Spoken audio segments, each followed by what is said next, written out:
Prender todo mundo, dão bronca, dão lição de moral. É muito comum a gente pensar que sim, né?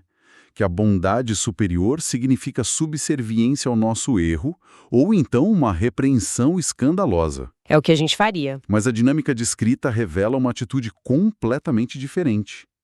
Diante do desinteresse pela instrução genuína, as entidades são sábias, elas são indulgentes, porém pragmáticas. Pragmáticas como? Elas simplesmente se retraem.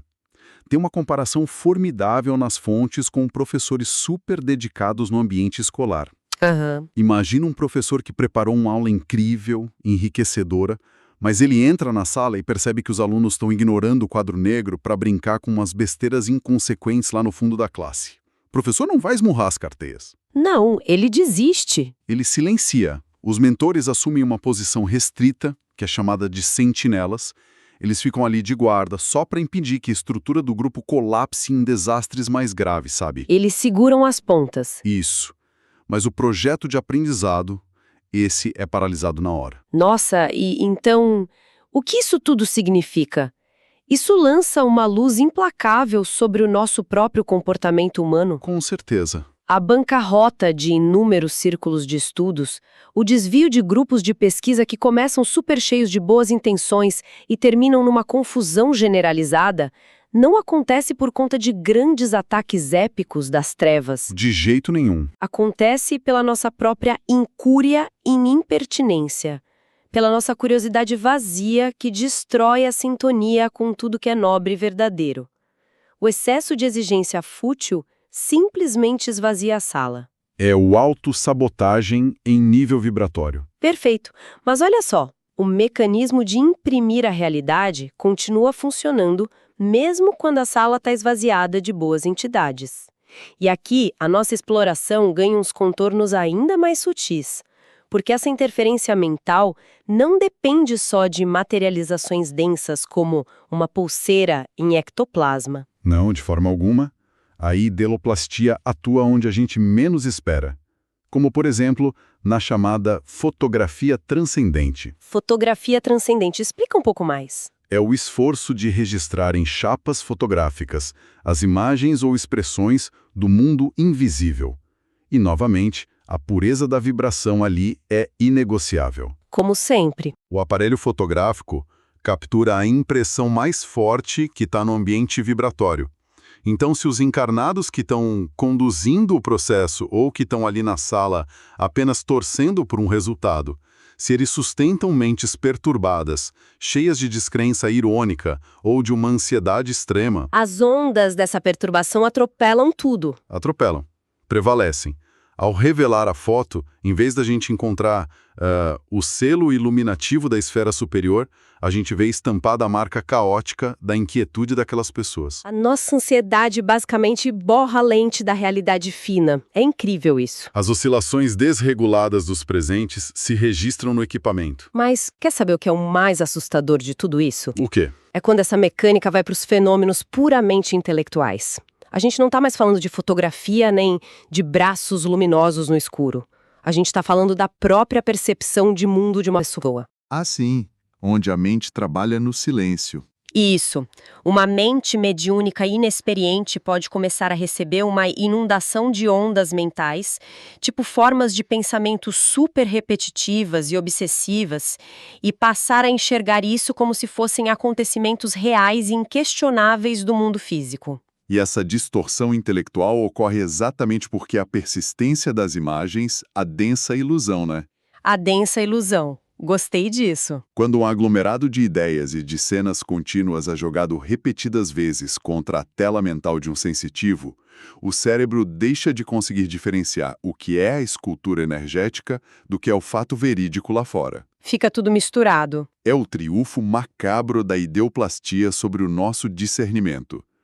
O exemplo clássico que as fontes trazem para essa análise é muito feliz. Lembra da criança pequena assistindo a um filme? Ah, sim. No cinema ou na TV. Isso.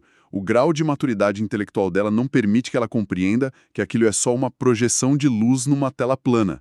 Para ela é real. Ela vê os personagens chorando, rindo e assume com absoluta certeza íntima que aquelas paisagens são verdadeiras e que aquelas pessoas estão vivendo aquelas tragédias ali na frente dela, no espaço físico da sala. Nossa. Aqui que a coisa fica realmente interessante, porque enquanto a gente conversa sobre essa mente inexperiente, presa nesse mar de imagens contínuas e repetitivas até perder o filtro do que é a realidade lá fora, eu não consigo parar de pensar no nosso mundo moderno. Como assim?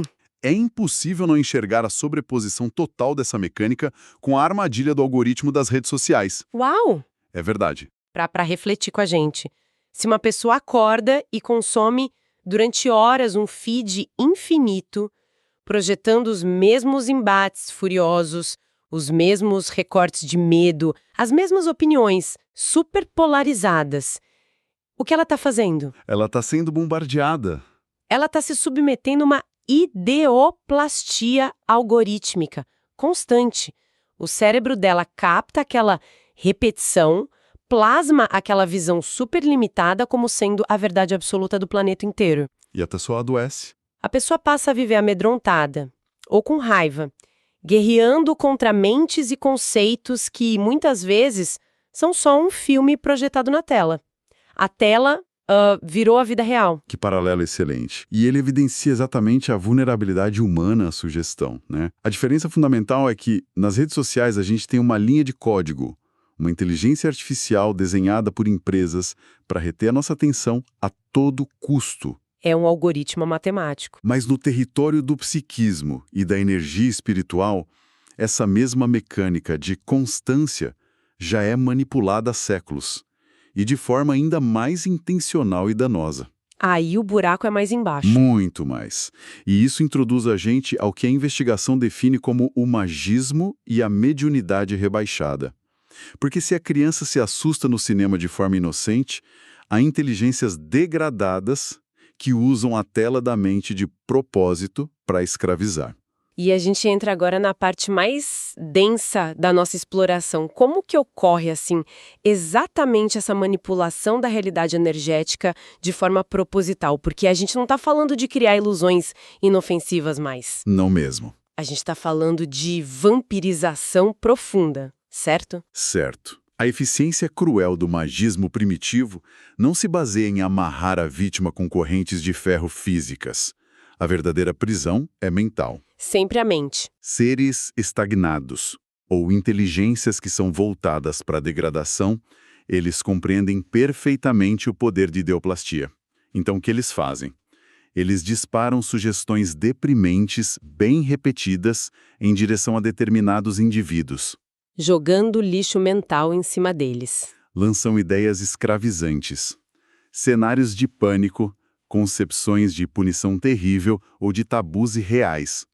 E o golpe de misericórdia ocorre não pelo poder da entidade atacante, mas sim pela aceitação da vítima. Pela aceitação da vítima? Quando o indivíduo acolhe a sugestão e se entrega àquele medo irracional, a própria imaginação dele entra em colapso e adensa aquela criação. E aqui a gente chega a uma constatação que dói na alma.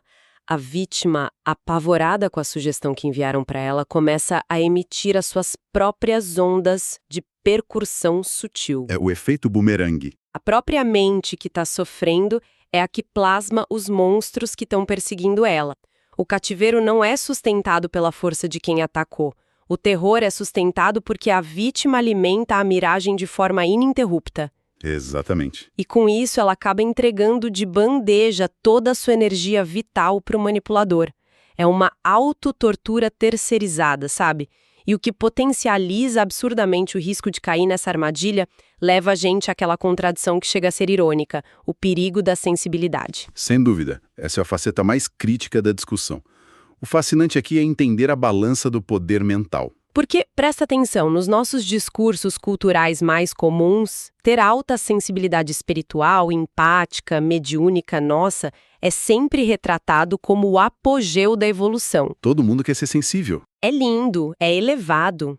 Mas olhando pela lente da capacidade impiedosa de plasmar o pensamento, a sensibilidade extrema se mostra uma vulnerabilidade catastrófica. Se não houver controle, sim. Funciona mais ou menos como receber a chave de um carro esporte, daqueles feitos para pistas de corrida profissional. Certo. Ele tem um motor capaz de acelerar de forma descomunal em milissegundos, mas que vem de fábrica sem os freios. Uma bomba relógio. Uma bomba. O volante é o seu foco. Se houver controle emocional e um foco absoluto para apontar na direção da ação reta, do trabalho e do bem que tonifica as energias nossas, a viagem atinge paisagens gloriosas. Aham. A potencialidade para o bem é enorme. Enorme. Mas, ao menor momento de hesitação, se o pânico ou fascínio por ilusões tocar o volante, o veículo vira para o abismo com a mesma potência estrondosa. A energia brutal se volta contra o piloto, gerando mal que perturba ele irremediavelmente. A mecânica descrita na obra não faz nenhum tipo de julgamento de valor, tá? Nem concessão. Ela apenas aplica a lei física vibratória de forma cega. Não tem pena. Não tem. E é exatamente por isso que as fontes insistem tanto na gravidade das consequências. Não tem espaço para a gente enxergar o choque de pensamentos apenas como um nevoeiro inofensivo de ideias abstratas. Uhum. A sugestão, seja ela recebida de uma tela de celular que a gente conversou, ou de influências invisíveis, possui, e eu cito, poder inconteste. Ela vai agir, vai modelar e vai cobrar o espaço que ela está ocupando. É quase uma lei da física. A partir do momento em que a alma se afeiçoa à treva ou à luz, a sensibilidade atua unicamente como um amplificador de potência, acelerando a materialização das correntes do cativeiro ou a expansão da liberdade. É um convite compulsório à maturidade vibratória, sabe? Você não tem opção. Toda vibração exige responsabilidade. E quem renuncia a essa disciplina acaba se tornando vítima do próprio maquinário criativo. Chegar a essa compreensão tira da gente um cobertor de conforto que é muito perigoso. Tira mesmo. Porque a gente passa a vida inteira acreditando que os nossos pensamentos são só sussurros solitários dentro da caixa craniana, né? Ninguém tá vendo. Achamos que desde que as palavras não saiam pela boca, as nossas angústias secretas, nossos preconceitos, as nossas irritações são inofensivos. Essa análise prova pra gente que o pensamento nunca fica na teoria. Jamais. Cada onda gerada é um impacto contínuo na arquitetura do que está em volta. O pensamento é tipo o pedreiro incansável da realidade. A cada segundo, a cada emoção que a gente fica ruminando, a gente está despejando cimento na fundação da casa que a gente vai ser obrigado a habitar no instante seguinte. E para amarrar todas essas engrenagens que a gente dissecou na nossa análise de hoje, a gente precisa focar no impacto contínuo dessa descoberta, né? Sim, vamos recapitular. Iniciamos compreendendo lá no fenômeno isolado do espelho e da hipnose que o pensamento concentra poder suficiente para refratar luz e moldar estruturas sutis no espaço físico. A impressora 3D da mente. Exato. Em seguida, a gente testemunhou o grau de paralisação e caos que a mente humana impõe quando decide sequestrar trabalhos superiores e recursos dos outros para atender aos próprios fetiches investigativos, sabe? Ou aquela sede desenfreada por materialidades temporárias, a famosa pulseira. A gente estragando tudo. Pois é.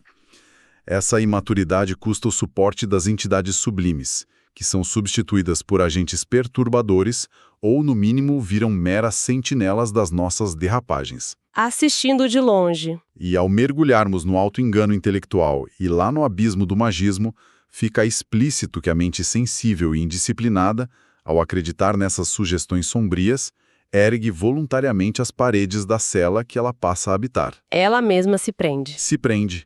E ainda transfere energia para inteligências parasitas, na mesma medida em que perde controle sobre a própria lucidez. Olha, diante dessa montanha formidável de evidências de que a gente atua como usina de plasmação em tempo integral, eu queria deixar um questionamento prático, algo bem profundo, para que quem acompanha a gente possa investigar nas próprias atitudes ao longo das próximas horas. Uma ótima reflexão final. Sabendo que toda concentração constante foja um pouco da atmosfera ao nosso redor, que tipos de pulseiras irreais a gente está exigindo aos berros que o universo materialize na nossa rotina? Forte isso. Olhe para os grandes projetos ao seu redor. Pensa nas construções de longo prazo na sua profissão, nos elos familiares delicados que estão sendo remendados dia após dia, no esforço invisível daquelas pessoas que convivem ao seu lado. Aham. Até que ponto a gente não está agindo como aquele pesquisador intruso e ansioso que interrompe um planejamento sagrado de aprendizado simplesmente porque a gente não suporta esperar? Que é tudo para ontem. Eremos na hora. Quantas vezes a nossa necessidade arrogante de querer que tudo atenda imediatamente ao nosso formato, à nossa prova física e ao nosso pequeno capricho não detona silenciosamente aquilo que faria a gente feliz a longo prazo? É uma destruição invisível. O poder incalculável da materialização mental está operando nesse exato segundo dentro do silêncio de cada um. Então fica o convite. Inspecione minuciosamente os arquivos que a sua atenção está selecionando e carregando, antes de apertar o botão para imprimir na realidade compartilhada de amanhã. Excelente. Esperamos que este mergulho profundo nas engrenagens invisíveis do universo tenha trazido tanta expansão de consciência e reflexão para nossa audiência, quanto trouxe para nós durante esse estudo. Até a próxima exploração, na nossa busca incessante por desvendar o que sustenta o mundo.